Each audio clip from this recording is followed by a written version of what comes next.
13 anos depois da entrada da África do Sul no BRICS, mais 2 países africanos passarão a fazer parte do grupo a partir de 1º de janeiro do ano que vem, em um movimento que abre um novo capítulo, não apenas na história do grupo, mas da geopolítica. Egito e Etiópia podem se beneficiar de metas como a busca de uma menor dependência financeira e monetária de países do norte global.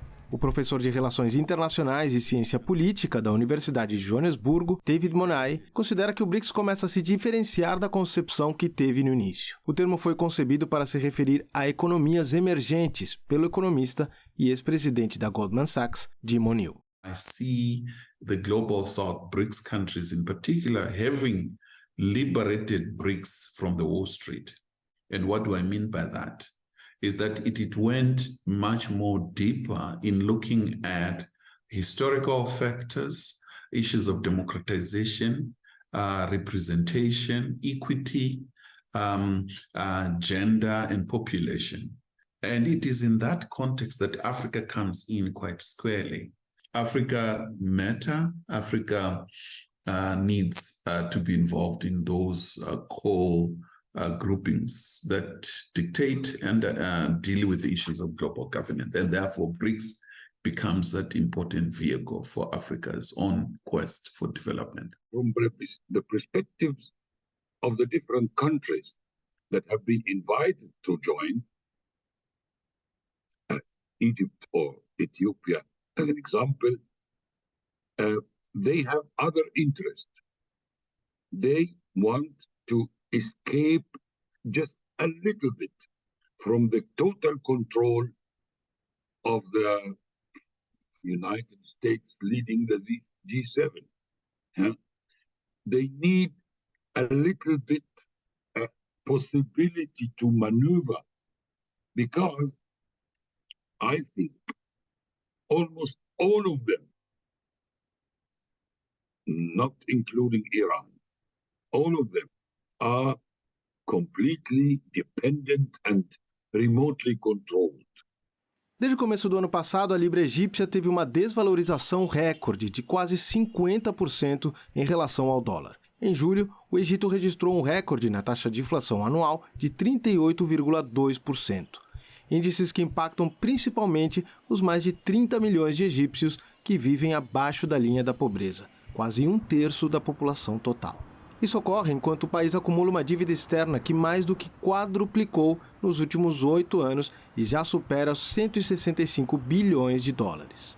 No final do ano passado, o governo egípcio voltou a fazer um empréstimo no valor de 3 bilhões de dólares com o Fundo Monetário Internacional. O programa acordado com a instituição financeira visa reduzir o papel do Estado na economia e aumentar o do setor privado. Entre os compromissos exigidos pela entidade esteve o da mudança para um regime cambial flexível e duradouro que levou à desvalorização recorde da libra egípcia. The experts, they calculated about 78%. So we have major problem paying back or serve the outside debts in dollars and in euros.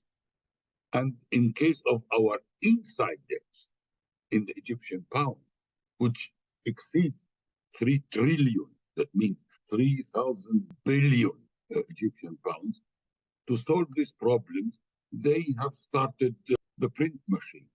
So you cannot imagine what is happening in the country. People are not able to give you a price for anything for more than one day.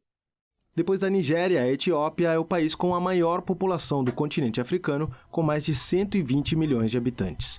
O FMI prevê este ano que o país pode se tornar a terceira maior economia da África subsaariana. Porém, a Etiópia enfrenta graves problemas devido aos impactos da pandemia, 6 anos de secas e um conflito armado de 2 anos no Tigré, no norte do país. Segundo o Programa Mundial de Alimentos da ONU, cerca de 20 milhões de pessoas dependem de assistência alimentar. Alguns meses atrás, o programa deixou de enviar alimentos ao país devido a denúncias de roubos da ajuda. Africa's resources should primarily used to benefit Africans.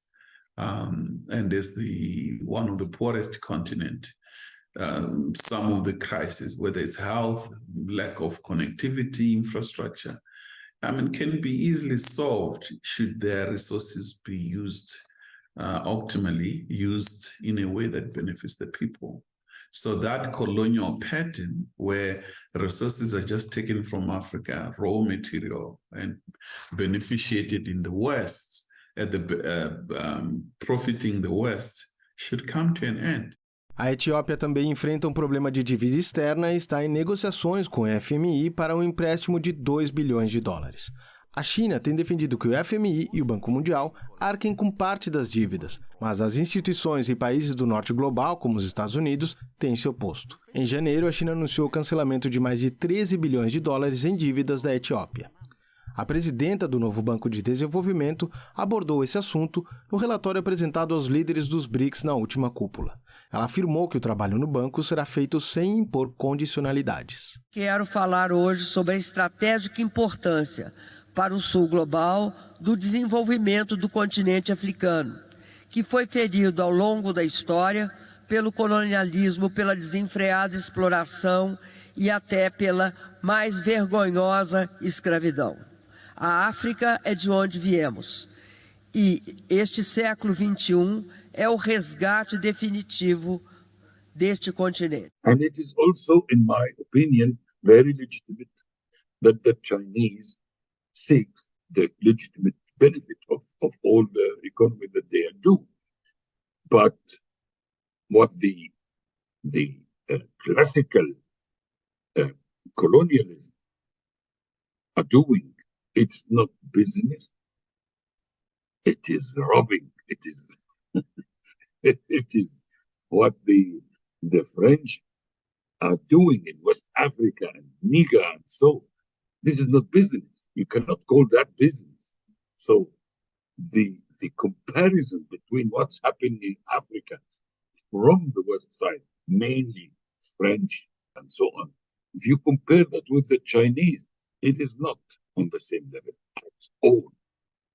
I would call it not comparable.